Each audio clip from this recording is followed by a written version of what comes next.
একটি প্রশ্নের উত্তরে বলেছিলেন যে বায়তুল মোকাররমের সম্মানিত খতিব এর কাছ থেকে ইলম নেওয়া যাবে না, অথচ তার কাছ থেকে হাজার হাজার উলামায়ে কেরাম ইলম অর্জন করে উপকৃত হয়েছেন। এমনকি তার বহু রচিত গ্রন্থ উপমহাদেশে বিভিন্ন প্রতিষ্ঠান সিলেবাস আকার রাখা হয়েছে। কোন দিক থেকে বিবেচনা করে তার কাছ থেকে ইলম অর্জন করা যাবে না, দয়া করে ব্যাখ্যা করবেন। তো উনি বলছেন যে বাংলাদেশের কিছু শ্রমিকেরা সৌদি আরবে রিয়াল কামাতে গিয়ে জোরে আমিন বলা শিখে আসে। তুমি এই বক্তব্যটা তদন্ত করো তো। আমি তো তোমাকে বলেছি তোমার হুজুর সুন্নাহ জানে না, সুন্নাহ তার বেদাত কি। তাই রাসূল সাল্লাল্লাহু আলাইহি ওয়াসাল্লামের সুন্নাহকে নিয়ে ব্যঙ্গ করে, রাফাল আদান করা নিয়ে তোমার হুজুর ব্যঙ্গ করেছে, জোরে আমিন বলা নিয়ে তোমার হুজুর ব্যঙ্গ করেছে।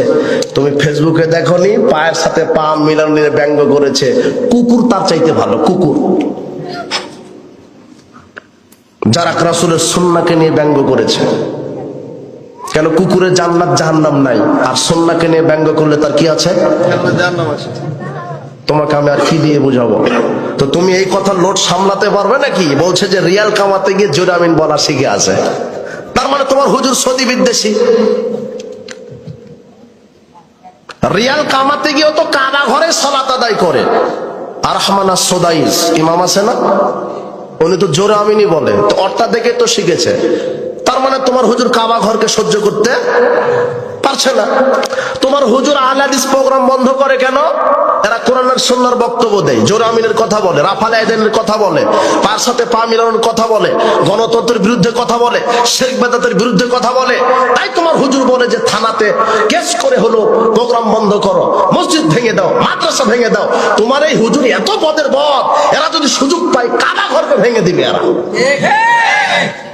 কাবা ঘরে 12 তাকবীর ঈদের সালাত হয়, তোমার হুজুর এটা সহ্য করে না। কাবা ঘরে পায়ের সাথে পা মিলিয়ে সালাত হয়, কাবা ঘরে জোরে আমিন বলে সালাত হয়, কাবা ঘরে বুকের উপর হাত বেঁধে সালাত হয়, কাবা ঘরে রাফাল আদান করে সালাত হয়। তোমার হুজুর কত বদের বদ যে এগুলি নিয়ে ব্যঙ্গ করে। আশ্চর্য কথা, তুমি কি আর লোড সামলাতে পারবে? আকীদার কথাতে তো নাই গেলাম। তোমার হুজুর বলছে যে আল্লাহ নাকি সব জায়গাতে থাকে, আল্লাহ নাকি নিরাকার। যে আল্লাহ তোমাকে আকার দিতে পারলো সেই আল্লাহ নিরাকার?